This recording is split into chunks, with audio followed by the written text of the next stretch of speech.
Welcome to a sunny Weston-super-Mare. Today we've come to the Great British Seaside, famous for its sand, sea, sun and ice cream.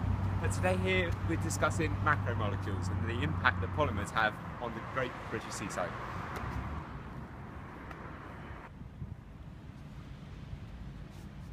Less than a minute in and we've already succumbed to the lure of fish and chips.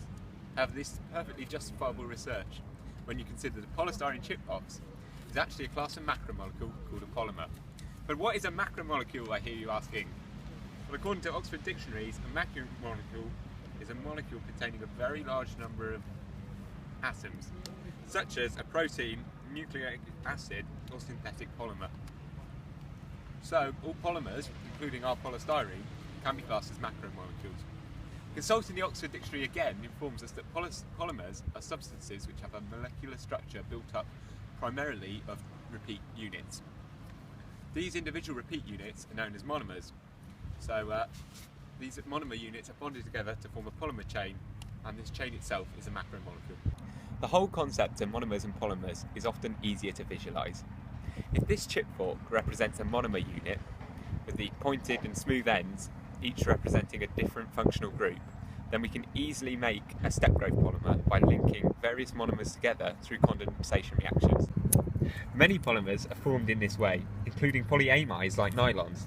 These can be used as film lids for various types of food packaging. However, polystyrene is formed through chain polymerization. Polystyrene is synthesized through a type of polymerization known as free radical chain polymerization. There are three main stages to this process in which multiple styrene monomer units are bound together to form the polystyrene molecule. The first stage is initiation. There are two key ways to generate a radical. A radical is a species that just has one electron. In this mechanism, we're using heat to break down a peroxide bond with one electron going to each oxygen atom, generating two RO radicals. R is used to represent any carbon chain. The second stage is known as propagation and involves a styrene radical adding to another styrene molecule. The styrene radical adds to this second styrene molecule, leading to the formation of a longer chain with a styrene radical at the end. The third and final stage is known as termination. There are two main types of termination. The first is chain termination. This is the most common type of chain termination and occurs when two of the polystyrene chain radicals combine, forming a polystyrene chain. Alternatively, a disproportionation mechanism can occur. In this process, a carbon-hydrogen bond undergoes homolytic cleavage, with each electron combining with a polystyrene radical. The other electron combines with the other polystyrene radical, creating a new carbon-carbon double bond, like so. So we now know how polystyrene is formed, but why is it so useful? Firstly, the phenyl groups are key to understanding the properties of polystyrene. It's unfavourable for these electron-rich aromatic centres to be in close proximity to one another, as like charges repel. However, we've been focusing on the foam-expanded or EPS form of polystyrene, known as styrofoam. Now, styrofoam is formed when a blowing agent is used to form a honeycomb structure of the polystyrene molecules. The large gaps caused by the phenyl groups allow for the formation of these air pockets that significantly reduce the weight of the polymer. When EPS is being made, the material can comprise 98% air.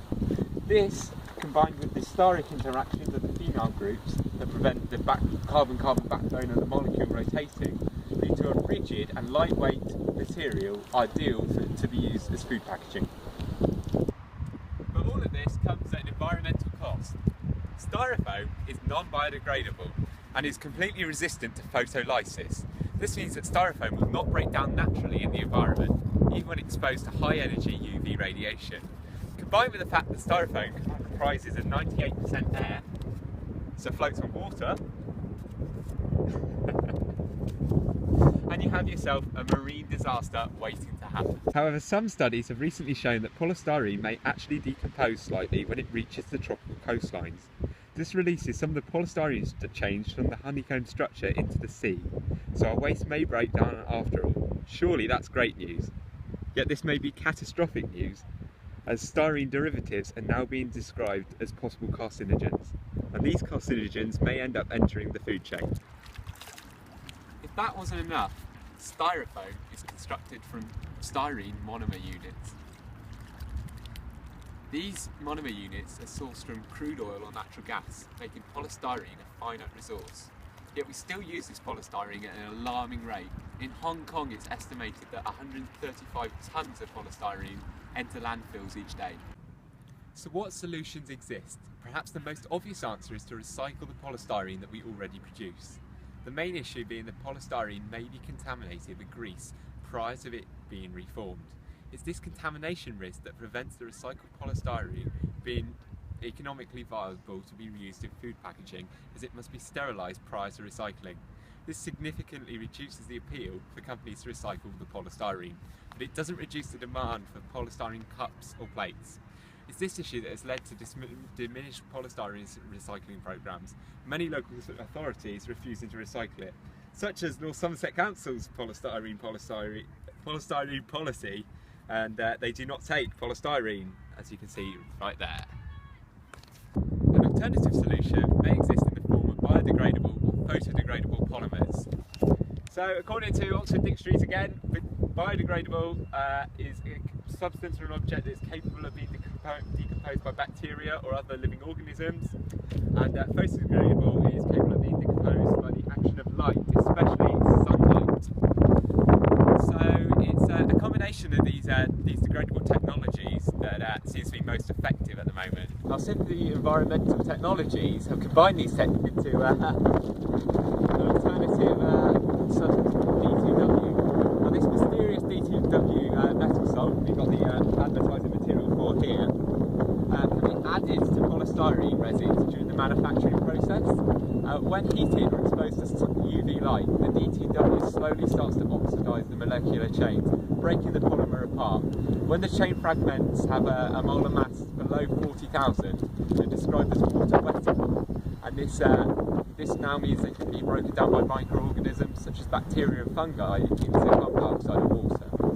So the technology exists for us to combat this environmental problem, but people are yet to be convinced that the economic losses that we incurred far outweighed by the environmental long-term gain.